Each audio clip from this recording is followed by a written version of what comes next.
My sister and I ended up marrying twin werewolves. My sister got the big strong one, the heir to the pack, but he was cold, distant, and always taking his frustrations out on her. She was basically walking on eggshells all the time. Me, I got stuck with a sickly pale twin. But Liam was sweet, thoughtful, and he was secretly a genius. He used his brains to rise to power and become the leader of the pack. My sister was so jealous she tried to ruin me. Then I woke up and we were both back at the choosing ceremony where we picked our husbands. My sister practically jumped on Liam. I just smiled. Did she really think he was such a prize? One Grandma Wolf, the matriarch of the Blackwood pack, presented the twins, Liam and Ethan Blackwood, to my sister and me. These are my grandsons. Take your pick, girls. I stared Ethan and Liam Blackwood right in front of me. It wasn't a dream. Ethan, the elder twin, built like a brick wall. The golden boy, Liam, Ethan's younger brother, had a heart condition since birth, always taking medication. This was really happening. I was back at the day we chose our werewolf husbands. My sister Brittany grabbed Liam's hand, all goo-goo eyes. Liam, darling, I'm going to be your wife. She shot me this smug look. I got it. She remembered everything too. Our family's company, Hawthorne Enterprises, had been in business with the Blackwood pack for generations. That's why my sister and I were sent to marry into the family last time around. Brittany heard that Ethan was the heir, Mr. Alpha Male, and she wanted to be the queen of the pack, so she snatched him up. Too bad for her, Ethan didn't believe in romance and had no patience for drama. She spent her whole life trying to win his approval, but it was always out of reach. I got Liam, who treated me with kindness, took me out, showered me with gifts, and made me feel like I was the only woman in the world. He even outmaneuvered Ethan and took over the pack. I was the first lady of the werewolves, calling all the shots. Brittany couldn't stand it. She snuck into my room and tried to sabotage me. I'll never forget the look in her eyes. Scarlet, you think you're so special now that you're married to the Alpha? I'm going to take it all from you. With my last strength, I fought back. And suddenly, I was back again, at the moment of choice. Watching her cling to Liam, I knew my new life was about to begin.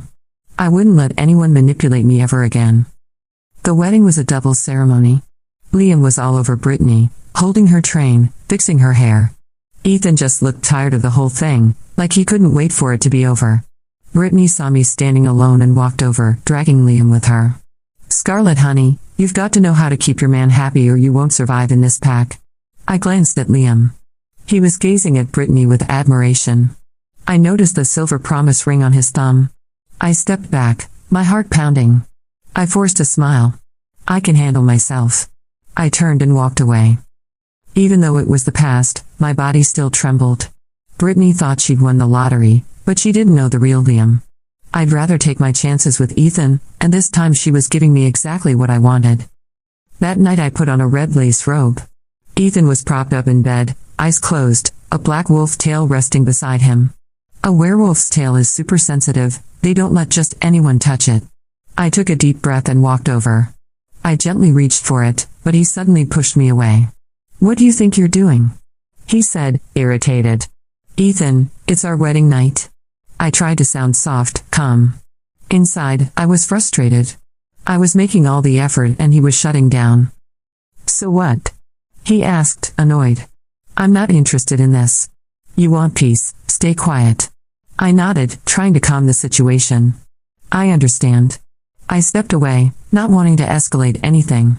Ethan clearly had deep emotional scars. In the past, Brittany had tried to force a connection and only ended up rejected. I didn't want to repeat her mistake. So I chose to sleep on the couch that night, giving him his space. The next morning, Ethan woke me by knocking on the bathroom door. I need to get ready, he said. Sorry. I replied, quickly stepping out. He got dressed and left without a word. I followed after him. Ethan, my parents invited us for dinner tonight. You should come with me. He frowned. Can't you go alone? I smiled and gently touched his forehead, trying to lighten the mood. Don't frown. It's bad luck. He seemed surprised. I added, it's fine if I go alone, but in my family, if a husband doesn't accompany his wife the day after the wedding, it causes rumors. He scoffed but then stopped me. Fine, I'll go. He picked up his jacket and left. I smiled. I was learning how to handle him. Later, I saw Brittany and Liam in the garden. They were holding hands like a fairy tale couple. "Scarlett, going home to Mom and Dad's?" Brittany asked. "Ethan's meeting me there," I said. Liam narrowed his eyes. I knew that look. He hated being second. Jealousy had driven him to do terrible things in my past life. I walked away without looking back. That night, Ethan and I arrived last. Everyone was surprised he even showed up. I stayed close to him, keeping things calm. Brittany sat on the couch with Liam, feeding him grapes like they were royalty. She suddenly turned to me. "I wonder if Scarlett slept with Ethan on her wedding night." Her voice was mocking. Before I could respond, Ethan said coldly, "A Blackwood wife doesn't speak that way in public. Liam, keep your wife in check." Liam clenched his jaw but nodded. "Yes, brother." He led Brittany away. Ethan left the room and I followed him, trying not to laugh. Everyone whispered that he was defending me. But I knew better, he was protecting the family name. I took a cab home. Brittany was in the living room, applying ointment to her arm. Her skin looked irritated. She quickly hid it. "Liam was so sweet tonight," she said. "He said he'd love me forever." I just nodded. She didn't realize she was repeating my old life, pain and all. Ethan came home late. I was still on the sofa. He didn't say a word. He just went to bed. I understood him better now. He had trust issues. He kept people at arm's length to avoid being hurt. Last time, I read books on how to understand people like him. Now, I would use that knowledge to change things. I made him a special soup with calming herbs and brought it to him. "Ethan, you've had a long day. Drink this to relax." He ignored me and transformed into a black wolf, curling up on the bed. I didn't insist. "If you're not going to drink it, I'll save it for later." He didn't react. I sat beside him. "I know I'm not important to you," I whispered. "But I am your wife." At that, he shifted back to human and drank the soup silently. I smiled and gently ran my hand along his tail. "Ethan, can I sleep here with you tonight?" "No," he muttered, brushing me aside. I went back to the sofa without complaint. The next morning, I made the soup again. He drank it without a word. Slowly, he began to calm down. He still didn't say much, but I could feel the shift. This time, I would change everything. Not with force, but with patience. Because I'd already lived the nightmare. And now, I had a second chance. The days after the wedding moved like fog, slow and unclear, each moment heavy with unspoken thoughts. Ethan and I fell into a routine. Or rather, I adjusted myself into the smallest, quietest version of me so I wouldn't disturb the delicate air around him. He spoke little, ate less, and spent most of his time outside, patrolling the northern ridge with the other pack sentries. At first, I assumed it was a form of avoidance. But over time, I began to see something deeper, a loyalty to the pack that ran deeper than blood or marriage. I was not used to being ignored. In my first life, Liam had showered me with attention. Flowers in the morning. Breakfast on a tray. Notes tucked into my shoes. But all of it had a cost. His love was a performance. When the mask slipped, it revealed control, not care. Ethan was different. Silent. Brooding. But honest. I started small. I organized the closet, folded his patrol gear the way soldiers prefer. I set out his favorite kind of tea, bitter root and cedar leaf, something only an experienced wife would know. I didn't hover. I didn't ask for praise. I just existed beside him. I think that was the only way to get close to someone like Ethan. One morning, I saw him hesitate before going out. He stood near the entry, fingers brushing the doorknob but not turning it. "Do you want me to braid your hair before patrol?" I asked casually, not looking at him. He didn't respond. But he didn't leave either. I walked over, picked up the leather tie from the small dish beside the door, and gently began to gather his thick black hair. He didn't flinch. Didn't growl. When I finished, I stepped back. "Done," I said. He nodded once and walked out. It wasn't much, but it was more than I had gotten from him the first time around. And it meant something. That evening, the pack council held a meeting. I wasn't invited, of course. Mated females were expected to stay in the background until they produced an heir. I stayed in the house, watching the firelight flicker. When Ethan came home, he was unusually tense. "You're angry," I said quietly. He didn't answer. But his shoulders were rigid, and his jaw tight. He pulled off his coat and dropped it on the floor. They want Liam to be my second again. His voice was low. The first full sentence he'd spoken to me all day. I thought you demoted him, I said, cautiously. I did. But the council says he's more presentable. That made me laugh. Presentable? Liam was many things, but loyal wasn't one of them. They think he makes the pack look stronger, Ethan added, sitting on the edge of the bed. And you? I asked. He glanced at me, expression unreadable. I don't trust him. Not anymore. Then say no. It's not that simple. I sat beside him but didn't speak. After a long silence, he whispered, they think I'm too cold. I smiled. You are. He stared at me, almost offended. I continued, but cold doesn't mean weak. It means precise. Controlled. They'll figure that out eventually. He didn't reply, but the corner of his mouth twitched slightly. A moment later, he lay down, not shifted, just human, exhausted. I stood, grabbed the thin blanket from the couch, and draped it over him. Thank you, he murmured, eyes closed.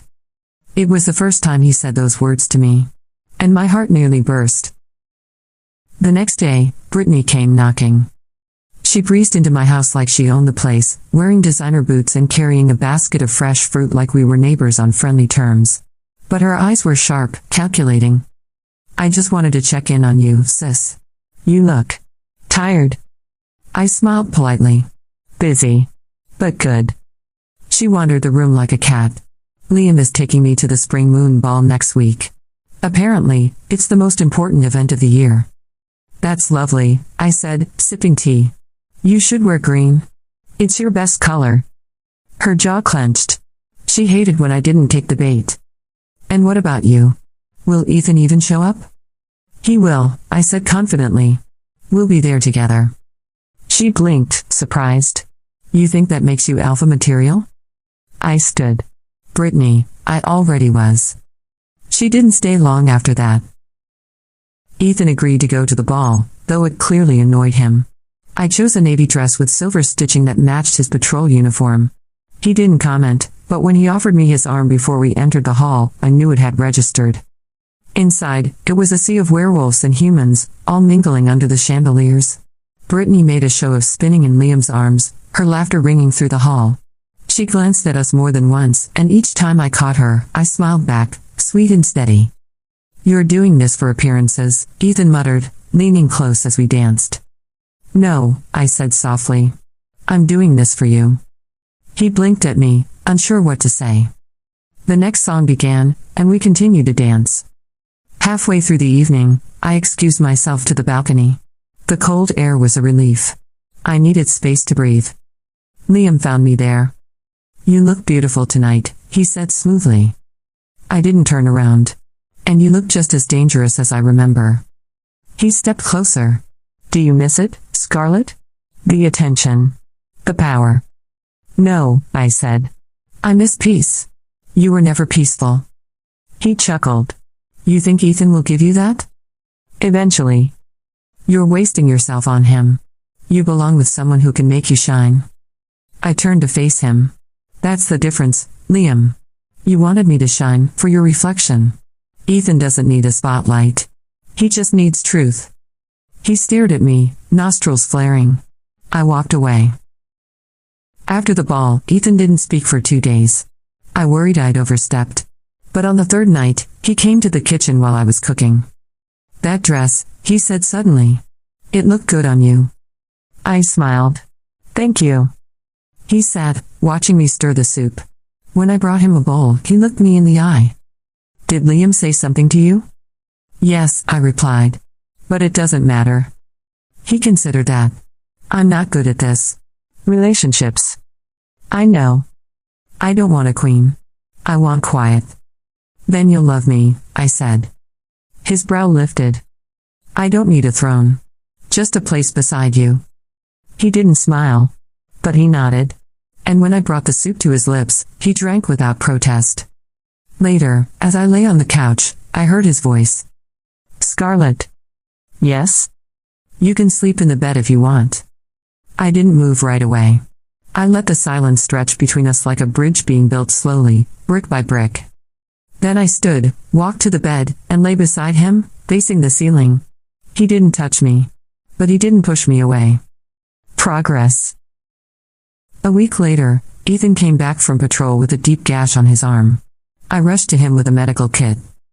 "It's fine," he said. "Let me help." He sighed, sitting. I cleaned the wound gently. As I bandaged it, I noticed something in his eyes, tiredness, yes. But also softness. "You're not afraid of me," he whispered. "No. I used to be. But I've already seen your worst." "And you stayed?" "Because I know your best is worth it." His hand brushed mine. Just for a moment. But it was enough. That night, I fell asleep in his arms. Not as a queen. But as a partner. And for the first time in both lives, I dreamed of peace. The following weeks passed like a dream soaked in tension. Quiet stairs. Soft footsteps. Unexpected warmth blooming between icy moments. I knew Ethan wasn't in love with me. Not yet. But he no longer kept me at a distance, and that meant more to me than flowers or grand gestures. His guard was still up, yes, but there were cracks. And in those cracks, light was starting to pour in. He even let me braid his hair before his morning patrols now, without protest. He didn't speak while I did it, but he didn't pull away either. Sometimes I caught his eyes in the mirror watching me, almost like he was trying to understand me. One chilly morning, I caught him staring again. "What?" I asked. "You're different." "Different from what?" "From her," he said simply. I paused. "You mean Brittany?" He nodded slowly. "And from everyone." I smiled a little. "I'll take that as a compliment." He turned and looked at me fully. "I don't like attachments." "I know. But I think I'm becoming one." I stopped breathing for a second. "To you," he added. It was the closest thing to affection I had ever heard from Ethan Blackwood. I didn't say anything back. I just brushed his collar flat and nodded like it was the most ordinary thing in the world, because I knew he hated drama. But inside, my heart bloomed like wildfire. At the pack gathering the following weekend, something strange happened. Liam arrived late, alone. "Where's Brittany?" I asked as he approached. He gave me a tight smile. She wasn't feeling well. Liar. I could smell her scent all over him. She had been crying. I could also see the faint bruise near his jawline, clawed, not from a fight with a rogue wolf. She had struck him. I didn't feel pity. I felt déjà vu. Liam looked at me longer than he should have. "You're glowing," he said. "Guess you really like being second this time around." I arched a brow. Being loved suits me. He narrowed his eyes. Ethan came up behind me. "Is there a problem?" Liam stepped back. "Not at all, Alpha." The way Ethan stood so close, with his hand just lightly brushing mine, it sent a silent message, mine. Back at home, I found Ethan in the study late into the night. The room was dimly lit, just a small lamp over his desk. Papers were scattered, maps and patrol schedules all neatly marked in red ink. "You work too much," I said gently. "Someone has to," he replied. I walked over and placed a warm tea by his hand. "You don't always have to do everything alone, you know." He didn't look at me. "You say that now," he murmured. "But what about later? When it's harder? When it gets ugly?" "Then I'll still be here," I said. "Because this isn't a fairy tale, Ethan. I didn't marry you for a fantasy. I married you because I wanted the truth." He leaned back and looked at me, expression unreadable. "You're a strange woman, Scarlett Hawthorne." I smiled. "And you're a difficult man." Something in his chest relaxed. And for the first time, he laughed, quiet, breathy, but real.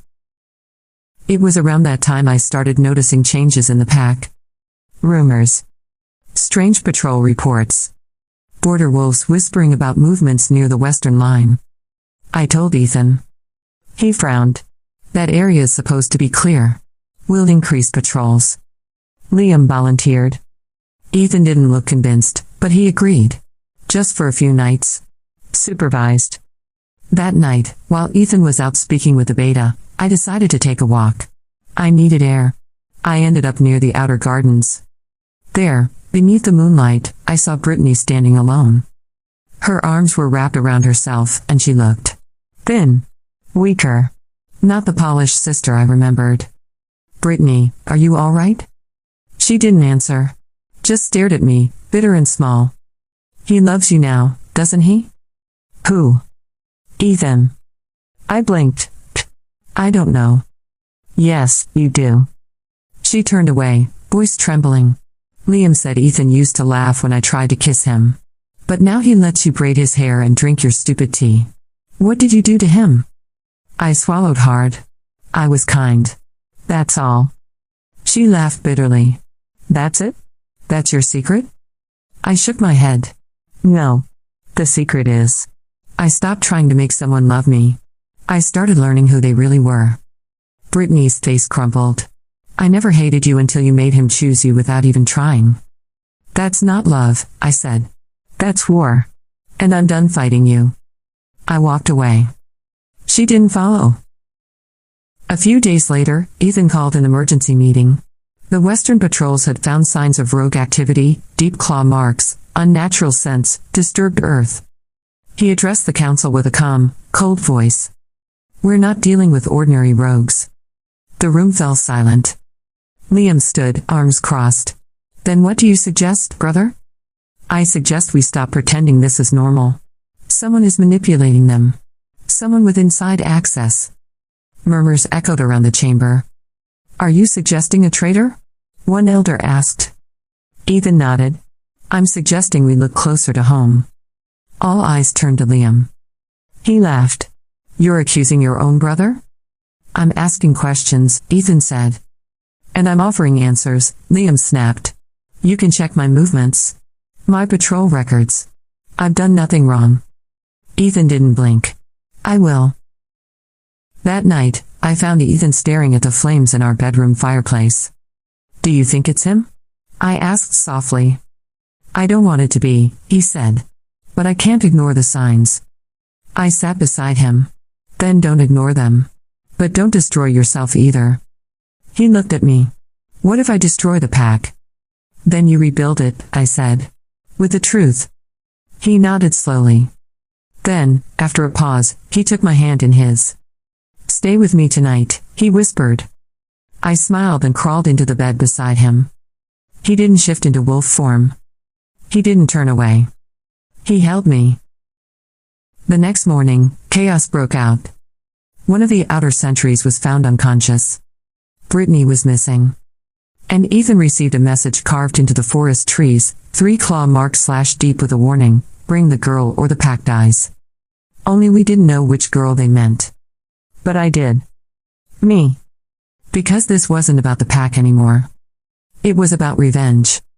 And someone, maybe even my sister, was willing to burn the forest down just to see me suffer. But this time, I wasn't the girl who ran or begged. I was the girl who had already lived it once. And now, I was ready to fight. The cold hit me first. Before the panic. Before the dread. Before Ethan's sharp bark of command snapped the entire Blackwood estate into motion. 3 claw marks on the trees. A signature only someone from inside the pack would know. Someone trying to make it personal. Someone who wanted blood. Or leverage. I stood at the window of our bedroom, watching the forest beyond the ridge. Silent. Breathing. Like it hadn't just declared war. Ethan paced behind me, wolf instincts at the edge of his voice. They took Brittany. Or she ran. Either way, they want you. I didn't turn around. Then they think I'm still the weak one. He stopped pacing. You're not. I finally looked at him. You believe me? He nodded once, slowly. I trust my instincts. And they trust you. That was more than I ever got from Liam, or my own parents, or even Brittany herself. I crossed the room to the drawer, pulled out the ironwood dagger tucked in a velvet sleeve. Ethan raised a brow. Where did you get that? In my last life, I said quietly, you gave it to me. Right before the final battle. Right before everything burned. He blinked. Scarlet. You remember that far? I remember enough. He stepped closer. Then tell me how it ended. I met his gaze. You died. Protecting me. And Liam. Liam let it happen. The room fell into silence, broken only by the distant howls of our guards rallying. Ethan nodded again, slowly, like he was piecing the puzzle together. Then we don't let history repeat. An emergency council was called. Elders, warriors, sentinels. Ethan stood at the front of the long oak table, flanked by me on one side and his beta, Rowan, on the other. The rogues want Scarlet, Ethan announced. We will not give her to them. One elder coughed. With respect, Alpha, this threat is unlike anything we've seen. They bypassed the outer wards, ambushed a sentry, and left a message in Blackwood territory. This is targeted. Rowan stepped forward. We've begun tracking. No scent trail yet. But they had help. Possibly from within. All eyes shifted to Liam's empty seat. Where is your brother? One voice asked. Ethan didn't flinch. Missing. That single word was enough to ripple distrust across the table. I spoke for the first time. They want me because they think I'm unprotected. They're wrong? Ethan nodded. We fortify the north and west ridges. No one leaves or enters without clearance. And I'll lead the hunt myself. Alpha, Rowan began. Ethan cut him off. No debates. This is my fight too. And just like that, war had returned to Blackwood soil. Later that night, I found Ethan outside, sharpening his blade in the moonlight. His wolf form shimmered beneath his skin, like he was on the verge of shifting at any moment. You're not sleeping, I said. He didn't look up. Neither are you. I sat beside him on the stone bench. Do you think Brittany is with them? He paused. Yes. That answer gutted me more than it should have. She was my sister, I said softly. I know. She hated me for taking Liam. But she never understood, he was never mine to begin with. He was poison wrapped in gold. She doesn't see that. She never will. I swallowed hard. She thinks this is a game. Ethan turned to me. It's not. No. It was war. A war my sister had chosen. And I was the prize. Or the bait. The next day, Ethan gathered his strike team. Rowan. 2 elite trackers. And me. I'm going with you, I said. No. I crossed my arms. You'll need me to sense the trap. I've been through this before, Ethan. I know how it ends. He studied me for a long moment. Then finally, he said, stay close. We moved before dawn. The woods felt wrong. Even the birds were silent. The Blackwood territory had always been wild, but this silence was man-made. Fear-made. We tracked through thorns and shadows until we found the clearing. The message was burned into the earth this time. One sister leaves. One sister bleeds. Next to it, a scrap of Brittany's veil. She's alive, I whispered. For now, Ethan said grimly. Rowan's nose twitched. Sense 3. Maybe 4. One is Liam. I didn't feel shock. Just confirmation. I knelt by the burnt message, touching the soil. It was fresh. They were close. Watching. We need to draw them out, I said. Ethan nodded. That's what they want. To isolate you. Separate us. I stood. Then let's flip the trap. We didn't go home that night. We made camp near the Ash Ravine, where the rogue packs used to hide during the border wars. Ethan and I took the first watch. The fire crackled between us. I keep thinking about that day, he murmured. I looked up. The day you married Liam. You wore a silver chain around your waist. I always wondered what it meant. It was my mother's, I said. She told me it would protect me from falling in love with the wrong man. Ethan exhaled. Did it work? No, I smiled. But it led me to the right one eventually. He stared at the fire for a long time. Then, quietly, he said, Scarlet. If I don't come back. Don't, I cut in.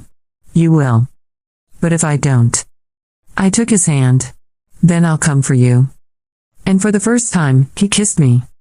No hesitation. No fear? Just a quiet, claiming kiss beneath the cold stars. We were ambushed at dawn. The rogues didn't attack like wild animals. They were strategic. Coordinated. Someone had trained them. We fought hard. Rowan took down 2 before being dragged into the trees. Ethan was in full wolf form, ripping through enemies like smoke and thunder. And then I saw him. Liam. At the edge of the battle. Watching. Coward. I chased him into the trees. I didn't even think. I just ran. He turned when he knew I was behind him. You really think Ethan can protect you forever? He hissed. No, I said. But I can protect myself now. I lunged, blade drawn. He blocked, but not fast enough. I sliced across his shoulder, not deep, but enough to make him bleed. You used me, I snarled. You destroyed Brittany. You betrayed your own pack. He laughed. And yet, you still want me dead. I stepped forward. No, Liam. I want you to live. I want you to see everything you lost. That's a better punishment than death. He growled, and for a moment I thought he'd shift. But then he turned and vanished into the woods. Coward again. When I returned to the battlefield, Ethan was searching for me. He ran toward me, eyes wide, blood along his cheek. You're bleeding, he said. Not my blood, I whispered, collapsing into his arms. He held me close, breathing hard. You're insane. And you love it, I murmured against his shoulder. He didn't answer. He didn't need to. That night, we stood before the remaining warriors of the pack. Ethan declared Liam in exile. A traitor. And Brittany. Well, we still hadn't found her. But she had made her choice. The pack chose Ethan. And Ethan chose me. No more shadows. No more second chances. Only truth. Only wolves. And the war was far from over. But this time, I wasn't just surviving it. I was rewriting it. The council hall was filled with silence, heavy as stone, thicker than the scent of wolf musk that clung to the walls. Ethan stood at the center, shoulders squared, voice firm as he announced the verdict. Liam Blackwood, firstborn son, former second-in-command, once heir, was officially stripped of rank, title, and name. He is no longer of this pack, Ethan said. He is rogue. No one clapped. No one celebrated. Exiling a blood brother was the kind of choice that cracked an alpha's soul down the middle. But the council bowed their heads and accepted the decree. Because Ethan wasn't just leading with force now. He was leading with truth. And the truth was ugly. Later that night, I found him on the ridge, staring out at the forest where Liam had vanished. I should have seen it sooner, he said. The way he smiled after patrols. The fake concern. He's been building alliances in the shadows for months. I nodded. He was always planning something. Even in my last life, I didn't know until it was too late. You trusted him. We both did. Ethan turned toward me, eyes glowing faintly in the moonlight. And Brittany? She's still with him. I know it. Do you think he's using her? I hesitated. Yes. And she's letting him. She'll regret it. She already does. In the days that followed, Ethan doubled the border patrols. The western ridge was sealed. No wolves crossed without his approval. And I, the girl who had once lived in Liam's golden shadow, began to move through the pack like I belonged. Because this time, I did. I trained with the younger she-wolves in the mornings. Showed them how to track by scent and sound, not just sight. I joined Ethan in the strategy chambers at night, helping organize maps and movement schedules. And slowly, the pack began to see me as more than a consort. More than a wife. They began to see me as Luna. Then came the warning. A wolf, barely breathing, staggered through the northern gate. Claw marks on his side, throat nearly shredded. They're gathering, he choked. West Ridge. Rogues. Dozens. Maybe more. They're planning to hit the village. Midnight. Tonight. We didn't wait. Ethan shifted on the spot, black fur exploding from his body like shadowed flame. His howl shook the trees. The call to war. I stood beside him, sword in hand. I want to go with you, I said. He growled low, torn. You're not a warrior. I'm your Luna. And I remember how this ends. He shifted back, just long enough to look me in the eyes. This time, it ends on our terms. We reached the western ridge just after nightfall. There were fires. Not ours. The rogues had built crude torches and makeshift barricades of bone and wood. They howled and circled, waiting. Somewhere among them, I knew Liam and Brittany were watching. Planning. Ethan stood at the front, Rowan and I behind him. This is your last chance, Ethan shouted. Leave now, and we won't hunt you. Laughter echoed in the dark. Liam stepped from the shadows, bare-chested, silver chains hanging from his wrists like trophies. Still trying to negotiate, little brother? Still hiding behind others, Liam? Ethan snapped back. Then Brittany stepped forward too. Her once golden hair was tangled and dirty. Her eyes, wild. Scarlet, she called. Come down. He'll get you killed. Just like before. I stepped forward. You think I died last time, Brittany? I didn't. I lived. I lived with a memory of your betrayal. With the pain of what you let happen. Her lip trembled. I loved him. No, I said. You competed for him. You used love like a weapon. And now it's turned on you. Liam raised his arm. Enough talk. The rogue surged forward. The battle was chaos. Fangs and steel. Fur and fire. Blood on pine needles. Screams swallowed by wind. I fought beside Rowan, blades slicing through the dark. One rogue came for me, a tall one with jagged scars across his muzzle. I ducked, slashed upward, and rolled as he fell. Another came from behind, but Rowan took him down before he reached me. Through the smoke, I saw Ethan in wolf form, ripping through enemies, unstoppable. Until he stopped cold. Liam stood across from him. Shifted. Golden fur, sleek and massive. Bigger than I remembered. Their eyes locked. Then they clashed. I ran, dodging bodies, blades, and claws until I reached them. Liam had the upper hand. He slammed Ethan against a boulder, teeth bared. Ethan slashed back, but not fast enough. Blood dripped from his side. Always the second son, Liam growled. Always chasing me? Ethan shifted back, panting. I wasn't chasing you. I was protecting them from you. I raised my sword. Step away from him. Liam turned, smirking. Scarlet. You really think you can kill me? I don't have to. I dropped the blade and pulled out the vial I'd hidden in my belt. Wolfsbane. Concentrated. Brewed in secret with a healer. You poisoned me once, I said. Remember? I nearly died. Liam narrowed his eyes. This time, I learned. And I shattered the vial at his feet. The vapor hit fast. Liam staggered back, coughing, choking, collapsing to his knees. Ethan didn't hesitate. One final blow, claws to the chest, and Liam fell.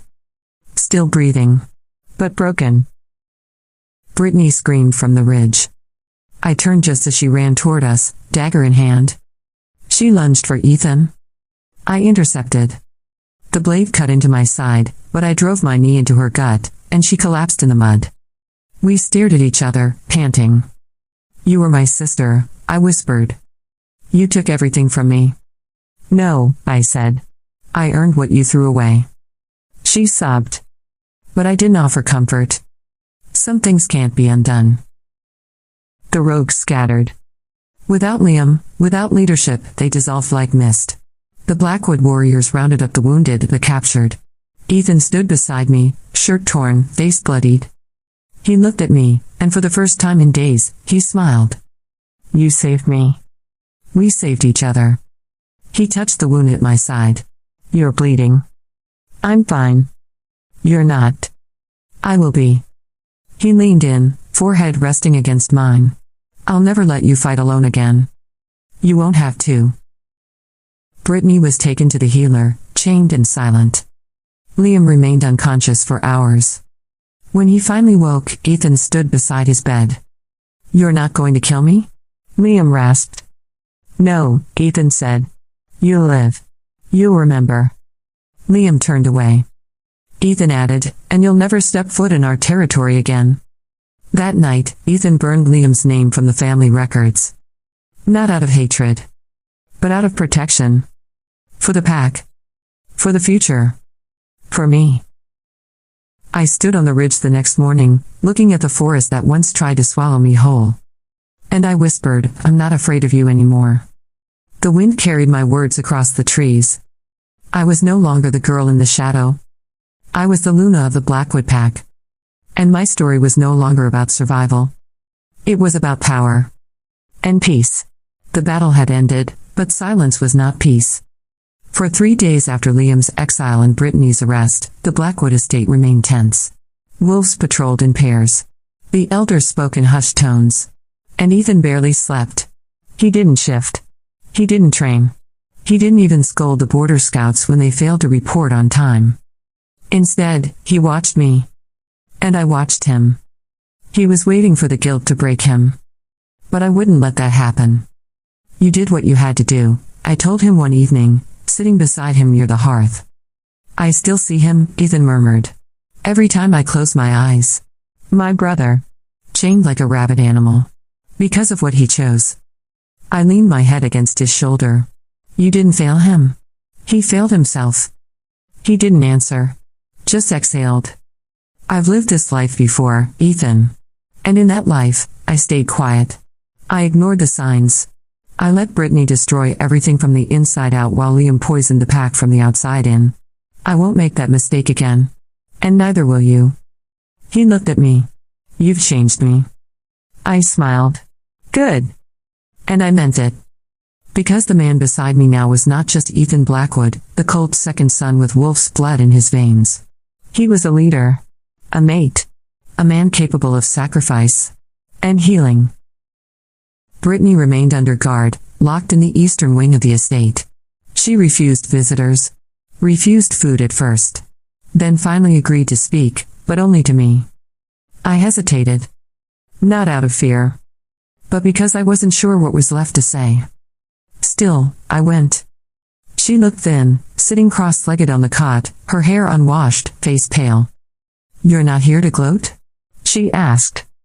No, I said. Then why come? To ask one question. Her eyes were dull. What question? Was there ever a moment, just one, when you didn't hate me? She blinked, caught off guard. Her voice faltered. I never hated you. I said nothing. She looked down. I hated that they loved you more. That Ethan saw you. That Liam smiled when you entered the room, even after you married his brother. They didn't love me more, I said. I just didn't pretend to be someone I wasn't. You were always so calm. So patient. So good. I wasn't good, Brittany. I was just tired of fighting a war with you over people who didn't care about either of us. She laughed bitterly. And yet, you still won. No, I said. I survived. She didn't reply. I left without looking back. That night, Ethan called a full assembly in the heart of the Blackwood forest. Every wolf. Every elder. Every warrior. He stood at the center of the stone circle, and I stood beside him, wrapped in a Luna's cloak, black velvet lined with ash-gray fur.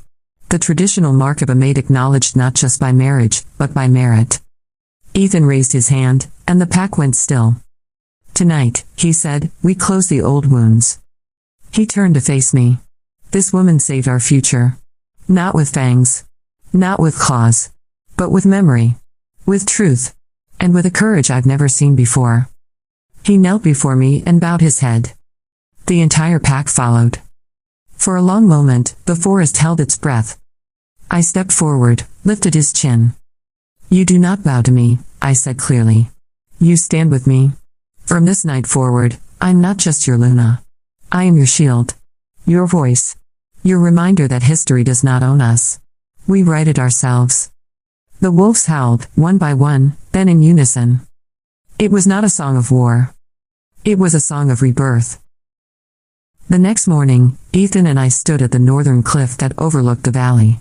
From here, you could see the borders of Blackwood land, the same ones that Liam once tried to break. It feels different now, Ethan said. Lighter. It is, I said.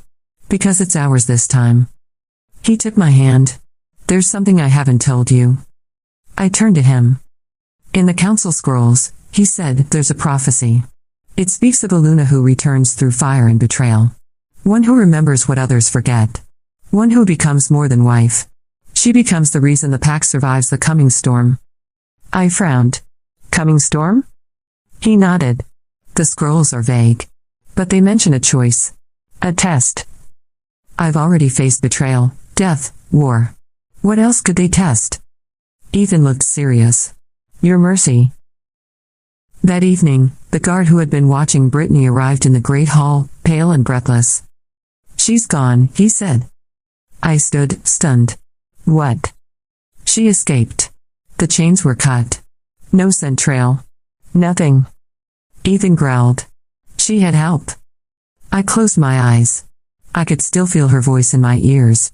"You still won?" Had I? Or had I missed something? That night, I dreamed of fire. Brittany standing in the center of the old temple ruins, her hand outstretched toward someone cloaked in shadows. And a voice echoing through the dream. "The past is only the first betrayal. The true test is yet to come." I woke gasping, sweat on my skin, Ethan already awake beside me. "You felt it too," he said. I nodded. Somewhere, Brittany was planning her next move. And this time, she wasn't coming for revenge. She was coming for power. I spent the next days preparing. Not for another war, but for a shift. A reckoning. I walked the borders. Spoke to the elders. Trained the she-wolves. Strengthened alliances. Created backup plans. Because I wasn't just Ethan's Luna anymore. I was a symbol now. And symbols don't break. They rise. One evening, Ethan joined me by the old stone well at the edge of the territory. "There's talk among the packs," he said. "They call you the Red Luna. Because of the robe?" "No. Because of the fire. The blood. The way you walked into battle and didn't flinch." I smiled. "It has a nice ring to it." He took both my hands. "There's one thing we haven't done." I raised a brow. "What's that?" "The bond ceremony. The real one. Under the full moon. Before the pack. Luna to Alpha." I blinked. "You want to?" "I need to," he said. "Because I never want anyone to question again what you are. Who you are." "And who's that?" I asked, breathless. He leaned closer. "The one who saved me. The one who brought me back. The one I would fight 1,000 lifetimes to protect." I laughed softly. "You don't need to protect me, Ethan. You just have to stand beside me." He nodded. "Always." And with the moon rising behind us, he knelt again, not in duty, but in devotion. And this time, I knelt with him. Because strength was not in dominance. It was in choosing to kneel for the one who would always rise with you. The storm was coming. We both knew it. But this time, we would face it side by side. As Alpha. And Luna. Bound not by fate. But by choice. The moon was high, nearly full, bathing the Blackwood lands in silver. The air felt charged, heavy with something that couldn't be named. Wolves feel it before war. Mothers feel it before birth. And I, once a forgotten daughter, once a second-choice bride, felt it now, just before the final chapter of my rebirth began. Brittany had vanished without a trace. The healer said she was not injured when she fled. The Eastern Guard swore the chains were intact the night before. Only one thing was certain, she had help. And the night of the full moon was only hours away. The ceremony had been planned for weeks. Not just a celebration, but a rite of final recognition.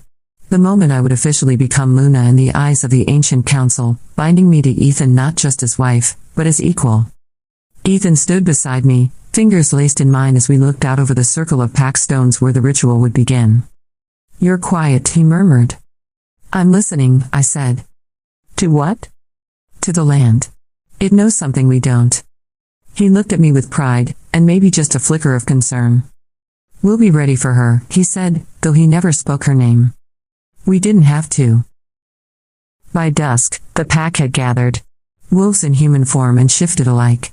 Elders stood in robes woven with silver thread, holding ancient tomes and iron daggers. The sacred circle was marked with red chalk and pine ash. Ethan wore ceremonial black, his cloak bearing the family crest, a wolf rising from fire. I wore white. Not for purity, but for transformation. Because this wasn't about who I had been. It was about who I had become. As the first chant began, I stepped into the center of the circle and knelt. Ethan joined me. Elder Kale raised his staff. "Who comes forward to claim the title of Luna?" Ethan's voice rang clear. "Scarlet of the Hawthorn line. Mate of the Alpha. Chosen not by blood, but by bond." And who witnesses this union? The pack raised their voices as one. We do. The ritual continued. A cut was made on my palm. Another on Ethan's. When our blood touched in the ceremonial bowl, the ground beneath us pulsed with heat, ancient magic acknowledging the bond. And then, the wind changed. A howl cut through the night, not one of celebration, but of warning. Then a scream. A guard stumbled into the clearing, blood soaking his arm. Westgate breached. She's here. Ethan growled, already shifting. I stood, blade in hand, before anyone could stop me. This was always how it would end. We met her in the clearing behind the ceremonial circle. Brittany stood barefoot, wearing a ragged dress, her face gaunt, eyes glowing unnaturally gold. Not wolf gold. Something darker. She's marked, Ethan muttered. By something not of our kind. Behind her, a figure emerged. Tall. Robed in black. Not a wolf. A warlock.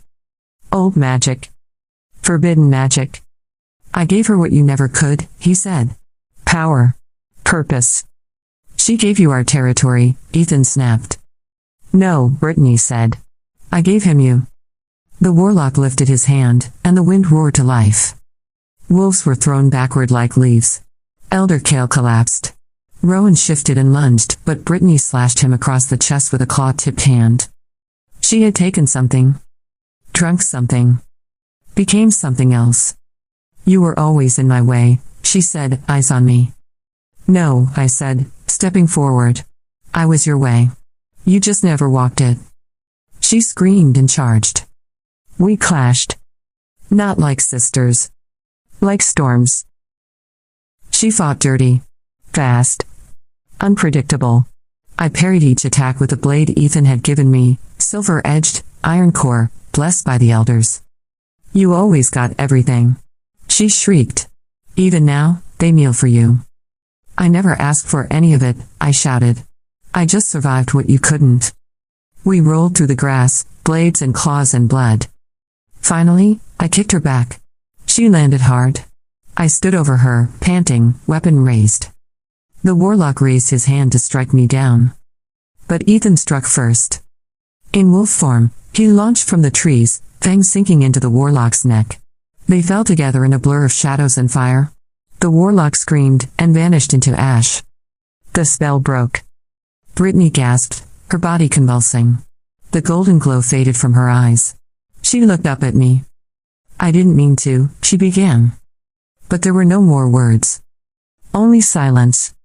I lowered my blade. She was broken. Not by me. By herself. Ethan shifted back, blood on his arms, his chest heaving.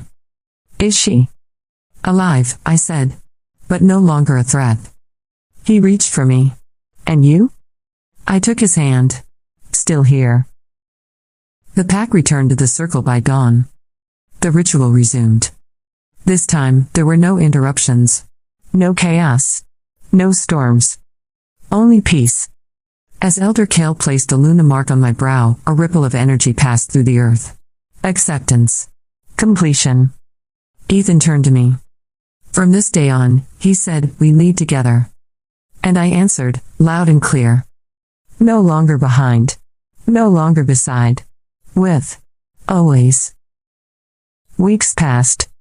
Brittany was taken into the healer's care. The darkness that had used her was purged, but she would never again be the same. I visited her once. We didn't speak. We didn't need to. Some wounds don't close. But they stopped bleeding. Ethan rebuilt the pack from the ashes. Young wolves were trained. The council was expanded. Alliances restored. And I? I became more than Luna. I became legend.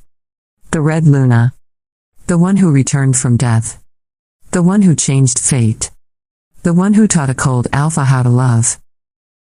On the first full moon of spring, Ethan and I stood on the cliff again, hand in hand. You still listening to the land? He asked. I smiled. It's quiet now. And you? What do you hear?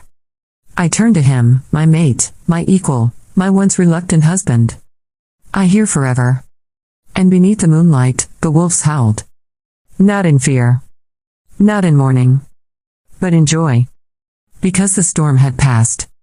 And we were still standing together.